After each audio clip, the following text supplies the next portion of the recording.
ವೀಕ್ಷಕರೇ, ಇವತ್ತಿನ ವಿಡಿಯೋದಲ್ಲಿ ನಾವು ಭಾಗ್ಯಲಕ್ಷ್ಮಿ ಧಾರಾವಾಹಿಯ ಸೋಮವಾರದ ಸಂಚಿಕೆಯನ್ನು ನೋಡ್ಕೊಂಡು ಬರೋಣ. ಅದಕ್ಕಿಂತ ಮುನ್ನ ನೀವು ನಮ್ಮ ಚಾನಲನ್ನು ಸಬ್ಸ್ಕ್ರೈಬ್ ಆಗಿಲ್ಲ ಅಂದರೆ ಸಬ್ಸ್ಕ್ರೈಬ್ ಆಗಿ ಹಾಗೂ ಪಕ್ಕದಲ್ಲಿರುವ ಬೆಲ್ಲೈಕನನ್ನು ಪ್ರೆಸ್ ಮಾಡಿ.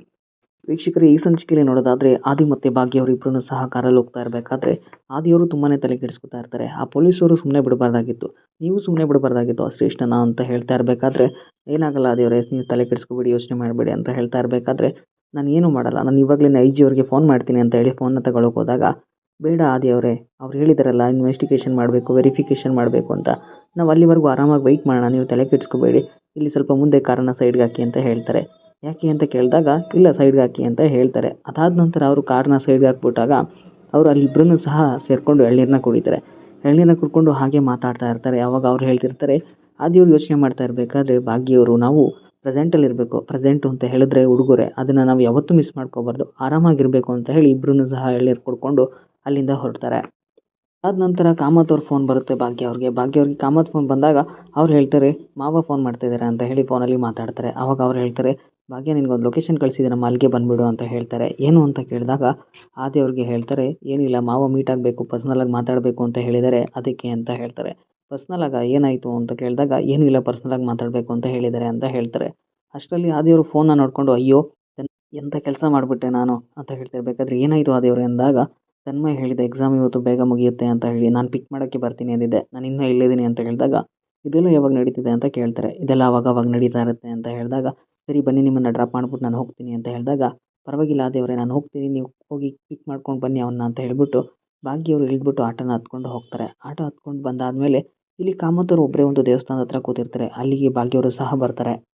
ಇನ್ನೊಂದು ಕಡೆ ಬರೋದಾದರೆ ತನ್ವಿಯವರು ಕೂತ್ಕೊಂಡು ಏನೋ ಬರೀತಾ ಇರ್ತಾರೆ. ಅಲ್ಲಿಗೆ ಸುನಂದ್ ಅವರು ಸಹ ಬರ್ತಾರೆ. ಸುನಂದ್ ಅವರು ಬಂದಾಗ ಕೇಳ್ತಾರೆ, ಏನಮ್ಮ ಮಾಡ್ತಿದ್ದೀಯ ಅಂತ ಹೇಳಿದಾಗ, ಏನಿಲ್ಲ, ಅಪ್ಪಂದು 7 ದಿನ ಆಯ್ತಲ್ಲ, ಅದು ಮುಗ್ದಿದೆ, ಅಪ್ಪ ಯಾವ ತಪ್ಪು ಮಾಡಿಲ್ಲ, ಮುಂದಿನ ಥರ ನಾವು ಎಲ್ಲರೂ ಚೆನ್ನಾಗಿರ್ತೀವಲ್ವ ಒಟ್ಟಿಗೆ ಆ ಮನೇಲಿ ಅಂತ ಹೇಳ್ತಿರ್ಬೇಕಾದ್ರೆ, ನಂದು ಅದೇ ಬೇಡಿಕೆನಮ್ಮ, ಎಲ್ಲ ಒಳ್ಳೆಯದಾಗುತ್ತೆ ಅಂತ ಹೇಳಿ ಸುನಂದ್ ಅವರು ತನ್ವಿಗೆ ಹೇಳ್ತಾರೆ. ಅದಾದ ನಂತರ ಇನ್ನೊಂದು ಕಡೆ ಕಾಮತ್ ಅವರು ಹಾಗೆ ಕೂತಿರ್ತಾರೆ. ಅಲ್ಲಿಗೆ ಭಾಗ್ಯವರು ಬಂದು, ಮಾವ ತುಂಬ ವೆಯ್ಟ್ ಮಾಡಿಸ್ಬಿಟ್ಟು ತುಂಬ ಹೊತ್ತು ಬಂದಾಯ್ತಾ ಅಂದಾಗ, ಇಲ್ಲ ನಾನು ಇವಾಗಷ್ಟೇ ಬಂದೆ, ಏನಿಲ್ಲಮ್ಮ ಆ ಥರ ಏನು ಅಂತ ಹೇಳಿದಾಗ ಅಂತ ಹೇಳಿ ಅಲ್ಲಿ ಕೂತ್ಕೋತಾರೆ. ಆವಾಗ ಅವರು ಹೇಳ್ತಾರೆ, ಭಾಗ್ಯ ಇಷ್ಟು ದಿನ ನಿನಗೆ ನೋವಾಗಿದ್ದು ಸಾಕು, ಇಷ್ಟು ಕಷ್ಟದ ದಿನಗಳು ಸಾಕು, ಅದೆಲ್ಲದಕ್ಕೂ ನಾವೇ ಕಾರಣ ಅಂತ ನನಗೆ ತುಂಬಾ ನೋವಾಗ್ತಾ ಇದೆ. ಸೊ ಕಾರಣಾಂತರದಿಂದ ಏನೂ ಮಾಡೋಕ್ಕಾಗಲ್ಲ, ಇವಾಗ ನೀನು ಅದರಿಂದೆಲ್ಲ ಆಚೆ ಬರಬೇಕು ಅಂತ ಹೇಳಿದಾಗ ಭಾಗ್ಯವರು ಹೇಳ್ತಾರೆ, ಏನು ಹೇಳ್ತಿದ್ದೀರಾ ಮಾವ, ನನಗೊಂದೂ ಅರ್ಥ ಆಯ್ತಿಲ್ಲ ಅಂತ ಹೇಳಿದಾಗ, ಏನಿಲ್ಲ ಅಮ್ಮ, ನೀನು ಇಷ್ಟು ದಿನ ಆಡ್ತಿದ್ದ ನಾಟಕನ ನಿಲ್ಲಿಸು ಅಂತ ಹೇಳಕ್ಕೆ ಬಂದಿದ್ದೀನಿ ಅಂತ ಹೇಳಿ ಹೇಳ್ತಿರ್ತಾರೆ.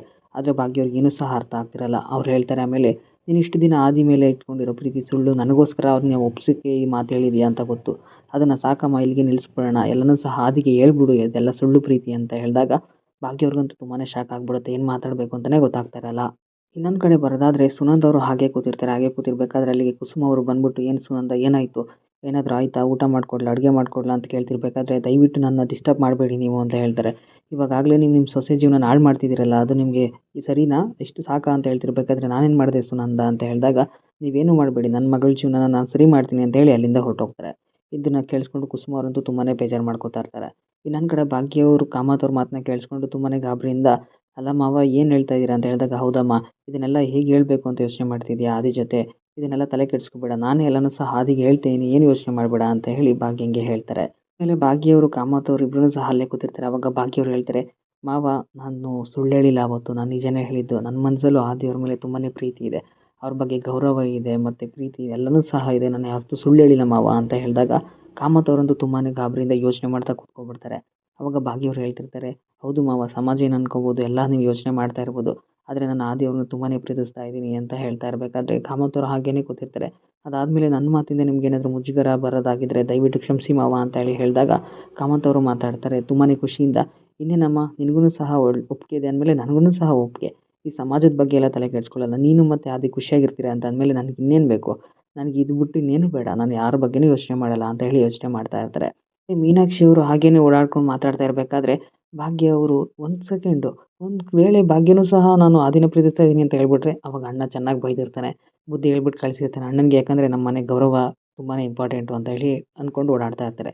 ಇನ್ನೊಂದು ಕಡೆ ಭಾಗ್ಯ ಅವರು ಎಲ್ಲನೂ ಸಹ ಮುಗಿಸ್ಕೊಂಡು ಅಲ್ಲಿಂದ ಹೊರಟಾಗ ಮನೆಗೆ ಹೊರಡ್ತಾರೆ. ಭಾಗ್ಯ ಅವರು ಬರೋದನ್ನು ಕುಸುಮ ಅವರು ಸಹ ನೋಡ್ತಾರೆ. ಏನಮ್ಮ ಎಲ್ಲೋಗಿದೆ ಅಂತ ಹೇಳಿದಾಗ, ಏನಿಲ್ಲ ಕಾಮತ್ ಮಾವನ್ನ ಮೀಟ್ ಮಾಡೋಕೆ ಹೋಗಿದ್ದೆ ಅಂತ ಹೇಳಿದಾಗ, ಏನಾಯಿತು ಅಂತ ಕೇಳಿದಾಗ, ಎಲ್ಲ ವಿಷಯನೂ ಹೇಳ್ಬಿಟ್ಟೆ ಅಂದಾಗ ಕುಸುಮ ಅವರು ಸ್ವಲ್ಪ ಗಾಬರಿ ಆಗ್ತಾರೆ. ಆವಾಗ ಅವ್ರು ಹೇಳ್ತಾರೆ, ಅವ್ರು ಎಲ್ಲನೂ ಸಹ ಒಪ್ಕೊಂಡು ನಾನೇ ನಿನ್ನ ಮದುವೆ ಮಾಡಿಸ್ತೀನಿ ಅಂತ ಹೇಳಿದ್ರು ಅಂತ ಹೇಳಿದಾಗ ತುಂಬಾ ಖುಷಿ ಪಡ್ತಾರೆ. ಅಷ್ಟರಲ್ಲಿ ಅಲ್ಲಿಗೆ ತನ್ಮಯ್ಯನ ಕರ್ಕೊಂಡು ಆದಿಯವರು ಸಹ ಬರ್ತಾರೆ. ತನ್ಮಯ್ಯನು ಸಹ ಬಟ್ಟೆ ಹಿಡ್ಕೊಂಡು ಬಂದಿರ್ತಾನೆ. ಆದಿ ಅಂಕಲ್ ನನಗೆ ಬಟ್ಟೆ ತಗೊಟ್ಟಿದ್ದಾರೆ ಅಂತ ಹೇಳ್ತಾರೆ. ಸರಿ ಅದನ್ನೆಲ್ಲ ಯಾಕೆ ತಗೊಟ್ರಿ ಆದಿಯವರೇ ಅಂತ ಹೇಳಿದಾಗ ಪರವಾಗಿಲ್ಲ ಬಿಡಿ ಅಂತ ಹೇಳ್ಬಿಟ್ಟು ಸರಿ ನೀನು ತನ್ವಿಗೂ ಕೂಡ ಡ್ರೆಸ್ನ ಕೊಡು ಹೋಗು ಅಂತ ಹೇಳ್ಬಿಟ್ಟು ಅವನ ಒಳಗಡೆ ಕಳಿಸ್ತಾರೆ. ಇನ್ನು ಈ ಕಡೆ 3 ಜನ ಸಹ ನಿಂತಿರ್ತಾರೆ. ಇನ್ನೊಂದು ಕಡೆ ಬರೋದಾದ್ರೆ ಕಾಮತ್ ಅವರು ಮನೆಗೆ ಬರ್ತಾರೆ. ಅಲ್ಲಿಗೆ ಇವರು ಅಣ್ಣ ಏನಾಯ್ತು ಹೋಗಿದ್ದ ಕೆಲಸ ಎಲ್ಲ ಸರಿ ಆಯ್ತಾ ನೀನು ಹೇಳ್ದ ಭಾಗ್ಯ ಹೇಳಿದ್ಲಾ ಅಂತ ಹೇಳಿದಾಗ ಹಾಗೆ ಯೋಚನೆ ಮಾಡ್ತಾ ನಿಂತಿರ್ತಾರೆ. ಅದಾದಮೇಲೆ ಮೀನಾಕ್ಷಿ ಅವ್ರಿಗೆ ಅವರು ಹೇಳ್ತಾರೆ ಇಲ್ಲಮ್ಮ ಭಾಗ್ಯ ಸುಳ್ಳು ಹೇಳಿಲ್ವಂತೆ ಅವಳನ್ನು ಸಹ ಆದಿನ ಪ್ರೀತಿಸ್ತಾ ಇದ್ದಾಳಂತೆ ಅಂತ ಹೇಳಿದಾಗ ಇದನ್ನು ಕೇಳಿಸ್ಕೊಂಡಂತೂ ಮೀನಾಕ್ಷಿ ಅವರಂತೂ ತುಂಬಾ ಶಾಕ್ ಆಗ್ತಾರೆ. ಅವಾಗ ನೀನೇನು ಹೇಳ್ದೆ ಅಣ್ಣ ನೀನು ಬೈದು ಬುದ್ಧಿ ಹೇಳಿ ಕಳಿಸಿದೆಯಾ ಅಲ್ವಾ ಈ ಸಮಾಜ ಒಪ್ಪಲ್ಲ ಅಂತ ಹೇಳಿ ಯಾಕಂದರೆ ನಿಮಗೆ ನಮ್ಮ ಮನೆ ಗೌರವ ತುಂಬಾ ಇಂಪಾರ್ಟೆಂಟು ಅಂತ ಹೇಳ್ತಾರೆ. ಅವಾಗ ಕಾಮತ್ ಅವರು ಹೇಳ್ತಾರೆ ಇಲ್ಲಮ್ಮ ನಾನು ಆ ಥರ ಏನೂ ಹೇಳಿಲ್ಲ ನಾನು ಸಹ ಮದುವೆಗೆ ಒಪ್ಕೊಂಡು ಬಂದೆ ಅಂತ ಹೇಳಿ ಕಾಮತ್ ಅವರು ಹೇಳ್ತಾರೆ. ಇದನ್ನೇ ಕೇಳಿಸ್ಕೊಂಡ ಮೀನಾಕ್ಷಿ ಅವ್ರಿಗಂತೂ ತುಂಬಾ ಶಾಕ್ ಆಗುತ್ತೆ. ಸೊ ವೀಕ್ಷಕರೇ ಇಲ್ಲಿಗೆ ಈ ಒಂದು ಸಂಚಿಕೆ ಮುಕ್ತಾಯವಾಗುತ್ತೆ. ಇನ್ನೂ ನೀವು ಹೆಚ್ಚಿನ ವಿಡಿಯೋಗಾಗಿ ನಮ್ಮ ಚಾನಲನ್ನು ಸಬ್ಸ್ಕ್ರೈಬ್ ಆಗಿ ಹಾಗೂ ಕೂಡಲೇ ಪಕ್ಕದಲ್ಲಿರುವ ಬೆಲ್ ಐಕನನ್ನು ಪ್ರೆಸ್ ಮಾಡಿ.